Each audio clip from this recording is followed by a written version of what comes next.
31ஆம் அத்தியாயம். திருடர் திருடர். விஜயாலய சோழர் முதல் 2ஆம் பராந்தகராகிய சுந்தர சோழர் வரையில் சோழ மன்னர்களின் உயிர் சித்திரங்களை நம் வீரன் வந்தியத்தேவன் பார்த்து மகிழ்ந்தான். ஆகா, இவர்களில் ஒவ்வொருவரும் எப்பேற்பட்டவர்கள்! எத்தகைய மகாவீரர்கள்! உயிரை திறனமாக மதித்து எவ்வளவு அரும்பெரும் செயல்களை இயற்றியிருக்கிறார்கள்! கதைகளிலும் காவியங்களிலும் கூட இப்படி கேட்டதில்லையே. இத்தகைய மன்னர் பரம்பரையை பெற்ற சோழ நாடு பாக்கியம் செய்த நாடு. இன்று அவர்களுடைய ஆட்சியின் கீழ் உள்ள நாடுகள் எல்லாம் பாக்கியம் செய்த நாடுகள்தாம். மேற்கூறிய சோழ மன்னர்களின் சரித்திரங்களை சித்தரித்த காட்சிகளில் இன்னும் ஒரு முக்கியமான அம்சத்தை வந்தியத்தேவன் கவனித்தான். ஒவ்வொரு சோழ அரசருக்கும் பழுவூர் சிற்றரசர் வம்சத்தினர் தலை சிறந்த உதவிகள் செய்திருக்கிறார்கள். வீர தொண்டுகள் பல புரிந்து வந்திருக்கிறார்கள். முத்தரையர் வசத்திலிருந்த தஞ்சை கோட்டையை முற்றுகையிட்டு முதலில் அந்த நகரில் பிரவேசித்தவர் ஒரு பழுவேட்டரையர். இரு கால்களும் இழந்த விஜயாலய சோழன் திருப்புரம்பியம் போர்க்களத்தில் புகுந்து அதிபராக்கிரம செயல்களை புரிந்தபோது அவனுக்கு தோள் கொடுத்து தூக்கிச் சென்றவர் ஒரு பழுவேட்டரையர். ஆதித்த சோழன் தலையில் கிரீடத்தை வைத்து பட்டாபிஷேகம் செய்தவர் ஒரு பழுவேட்டரையர். ஆதித்த சோழன் யானை மீது பாய்ந்து பல்லவ அபராஜிதவர்மனை கொன்றபோது ஆதித்தன் பாய்வதற்கு வசதியாக முதுகும் தோளும் கொடுத்தவர் ஒரு பழுவேட்டரையர். பராந்தக சக்கரவர்த்தி நடத்திய பல போர்களில் முன்னணியில் புலிக்கொடியை ஏந்திச் சென்றவர்கள் பழுவேட்டரையர்கள். ராஜாதித்தன் போர்க்களத்தில் காயம்பட்டு விழும்போது அவனை ஒரு பழுவேட்டரையர் தன் மடியின் மீது போட்டுக்கொண்டு ராஷ்டிரகூட படைகள் தோற்று ஓடுகின்றன என்ற செய்தியை தெரிவித்தார். அவ்விதமே அரிஞ்சயருக்கும் சுந்தர சோழருக்கும் வீர தொண்டுகள் புரிந்து உதவியவர்கள் பழுவேட்டரையர்கள்தாம். இதையெல்லாம் சித்திரக் காட்சியில் பிரத்யட்சமாக பார்த்த வல்லவரையன் சொல்ல முடியாத வியப்பில் ஆழ்ந்தான். அண்ணன் தம்பிகளான பழுவேட்டரையர்கள் இன்று சோழ நாட்டில் இவ்வளவு ஆதிக்கம் வகிப்பதற்கு காரணமில்லாமற் போகவில்லை. சுந்தர சோழர் எது விஷயத்திற்கும் அவர்களுடைய யோசனையை கேட்டு நடப்பதிலும் வியப்பில்லை. ஆனால் தான் இப்போது பெரிய சங்கடத்தில் அகப்பட்டு கொண்டிருப்பது என்னவோ நிச்சயம். சின்ன பழுவேட்டரையருக்கு தன் பேரில் ஏதோ சந்தேகம் ஜனித்துவிட்டது. பெரியவர் வந்துவிட்டால் அந்த சந்தேகம் ஊர்ஜிதமாகிவிடும். முத்திரை மோதிரத்தின் குட்டு வெளியாகிவிடும். பிறகு தன்னுடைய கதி அதோகதிதான். சின்ன பழுவேட்டரையரின் நிர்வாகத்தில் உள்ள தஞ்சாவூர் பாதாள சிறையை பற்றி வல்லவரையன் கேள்விப்பட்டிருந்தான்.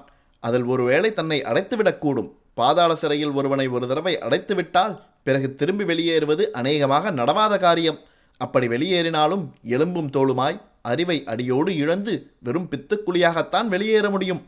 ஆகா, இத்தகைய பேரபாயத்திலிருந்து தப்புவது எப்படி? ஏதாவது யுக்தி செய்து பெரியவர் வருவதற்குள்ளே கோட்டையை விட்டு வெளியேறிவிட வேண்டும். பழுவூர் இளையராணியை பார்க்க வேண்டும் என்ற ஆசை கூட நம் வீரனுக்கு இப்போது போய்விட்டது. உயிர் பிழைத்து பாதாள சிறைக்கு தப்பி வெளியேறிவிட்டால் போதும். ஓலை இல்லாவிட்டாலும் குந்தவை பிராட்டியை நேரில் பார்த்து செய்தியை சொல்லிவிடலாம். நம்பினால் நம்பட்டும், நம்பாவிட்டால் போகட்டும்.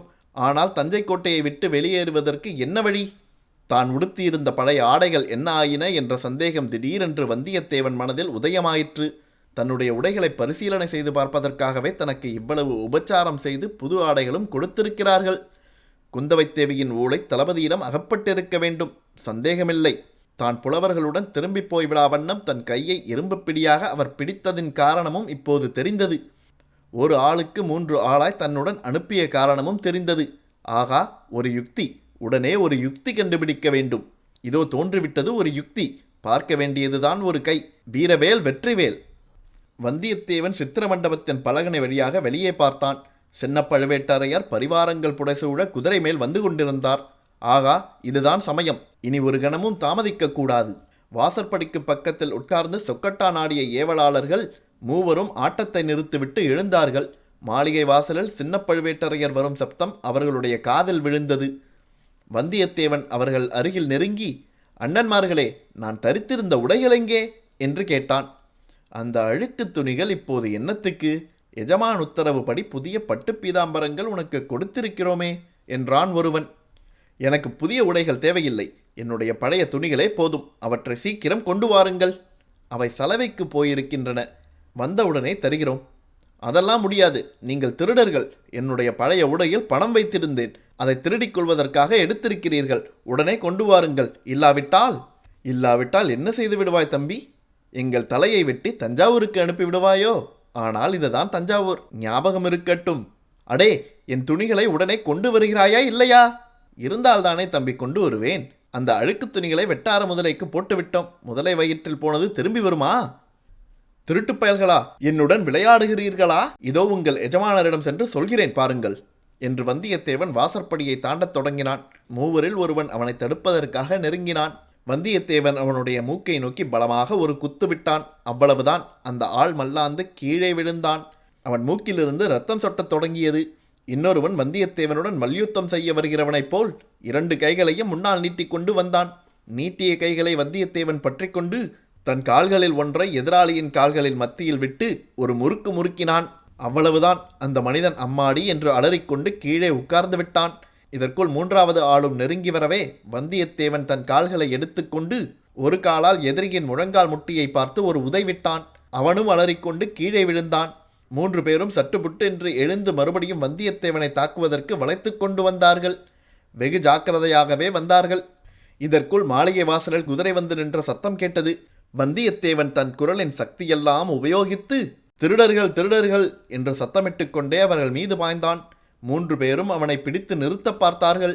மறுபடியும் திருட்டுப்பயல்கள் திருட்டுப்பயல்கள் என்று பெருங்குரலில் கூச்சலிட்டான் வந்தியத்தேவன்.